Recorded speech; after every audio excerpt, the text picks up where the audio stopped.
Nobody checked. Nobody checked. I didn't last long enough for them to even probably go through the system, but I realized like nobody's actually checking. So fuck school. Right? Like so, you have this thing called Renegade University. Right? You're probably gonna learn more there than you will in any other fucking university. Actually, like the truth and like practical truth.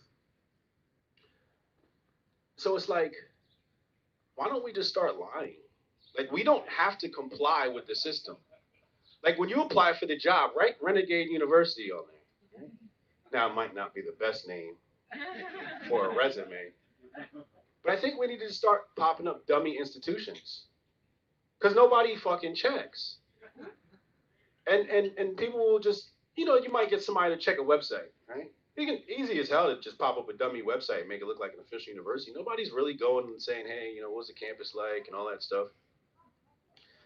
I realize like you can really like fool this system because the system is fraudulent in itself. So one, I think the moral of the story is build your own institutions. We keep complaining about the institutions that we go to. Well, why don't you build your own? And then it's like, all right, but it has to be accredited. Well, does it? Does it have to be accredited? It has to be accredited if you want to play along with their system, but you can pop up your own little institution online and start teaching people things.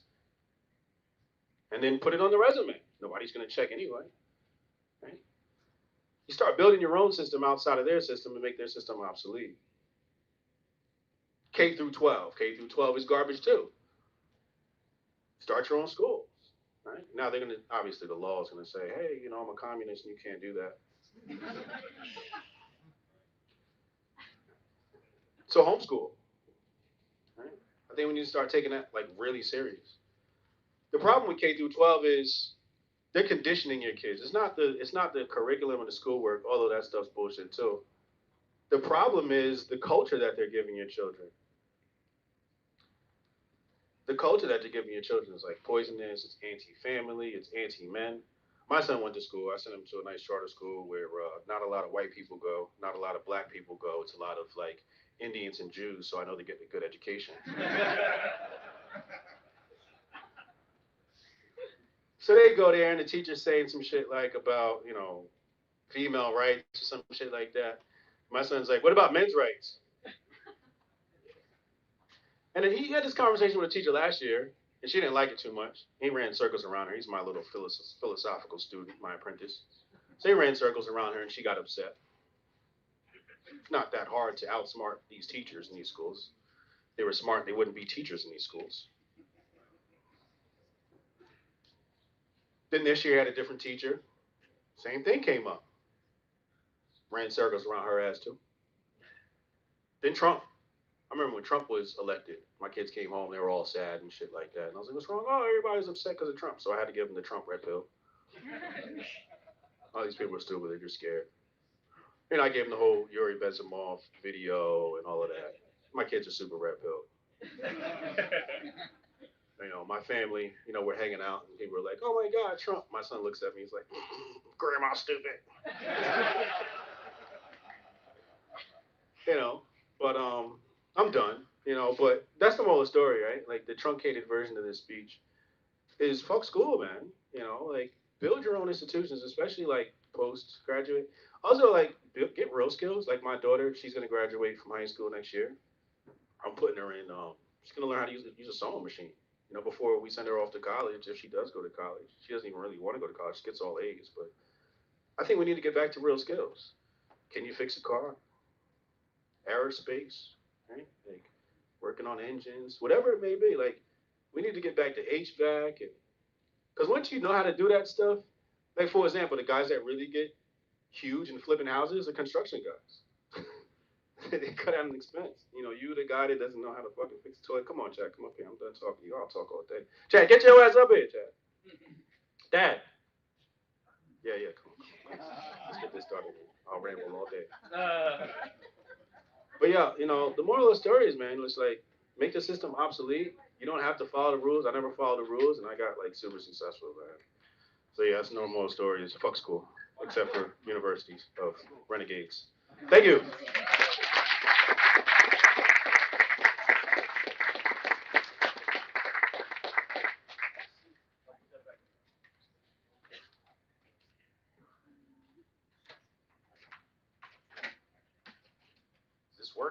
Yes, it does. I feel like I'm in the driver's seat now. This is good.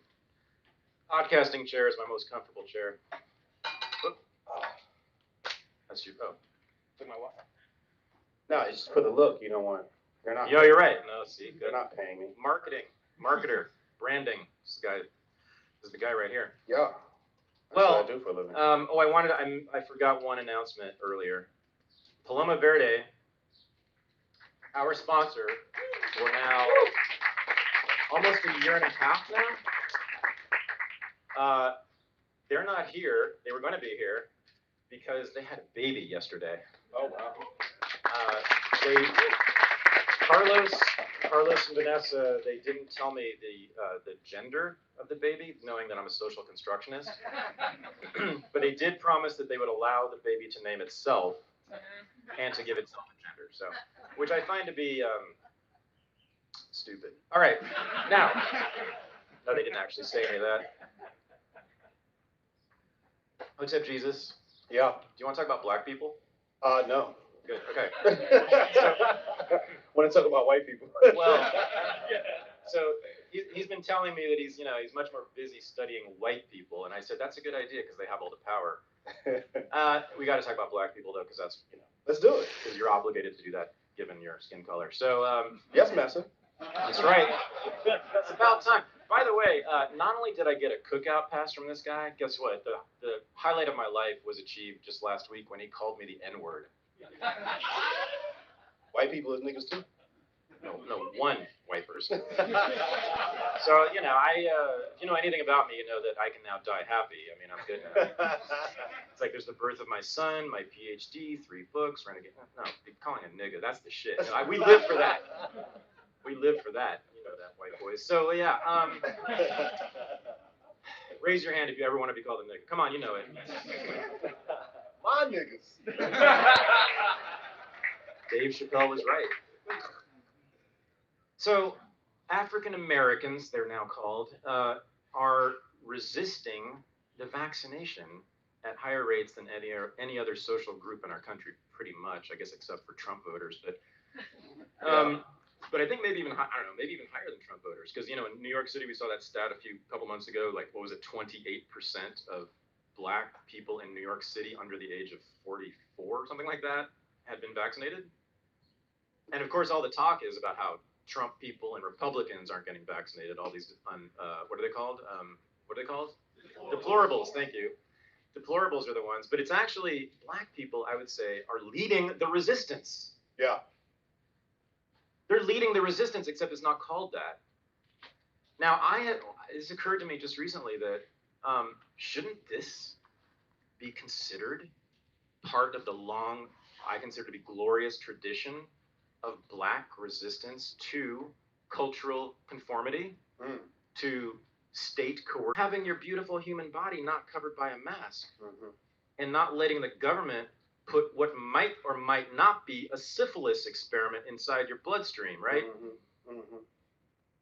And even if they're dead wrong, even if the vaccine is totally safe, nonetheless, it seems to me that what they've done is totally prudent, especially given the history of African Americans, but really all people, but especially them in this country. So, I mean, what do you make of that? I mean, I know you guys have talked a lot about this on the show. 28% of coons, and that 28% are in close proximity to the white liberal. The white liberal has given them the most accolades. White liberal has never given me an accolade. That's why I don't fit in.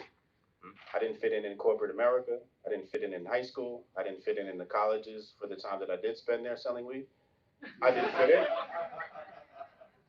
Me and the white liberal never got along. I saw right through his shit at a very young age. Very shady white people. Can't stand them. But the ones that enjoy that pat, that's 28%.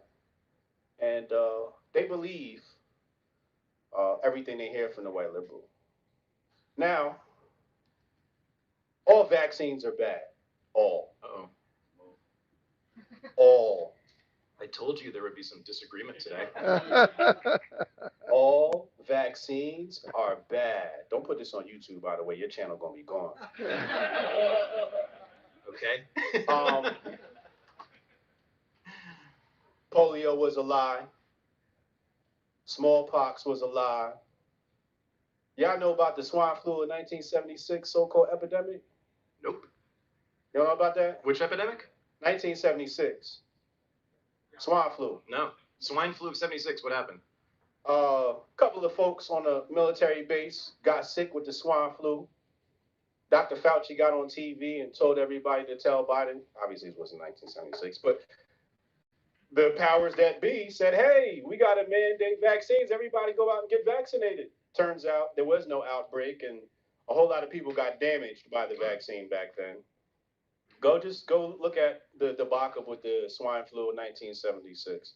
Go look at the fact that a lot of these diseases they have vaccines for were already in decline by the time they developed the vaccine. The sad part is that the vaccine affects black people more than it does white folks. Completely